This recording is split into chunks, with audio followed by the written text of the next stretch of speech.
বাসি রুটি দি। এখন কি করছো? ও টকের ডাল আজকে মনে পড়েছে তোর? সেদিনকে তো বড্ড ভোটের জন্য ডাকতে গেলি, ভোট দিতে যাবি, তো চলে গেলি বড় লোক পেয়েছিলিস বলে। এখন বাসি রুটি দির কথা মনে পড়েছে? না না, ওরম বলছো কেন? না না, বড় লোকের বাড়ি চলে গেছে, তাই জন্য এসেছিস আমার কাছে। হ্যাঁ, উচ্চে চাচুরি বলেনি কিছু?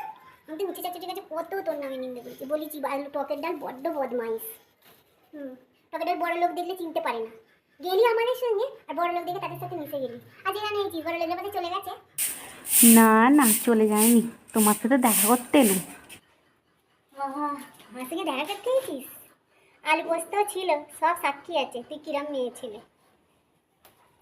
আমি তো আলু পোস্তকে বলেছি একদম টকের ডালের সাথে কথা বলবি। টকের ডাল বড্ড বড় লোক দেখলে আর চিনতে পারবে না, সব জায়গায় আমার সঙ্গে যাবে। আর আর ওই বড় লোক দেখলে তখন ভুলে যাবে। একদম বেকার তুই। এখন নেই, চলে যাবে মনে হচ্ছে, এই জন্য আগে থাকতে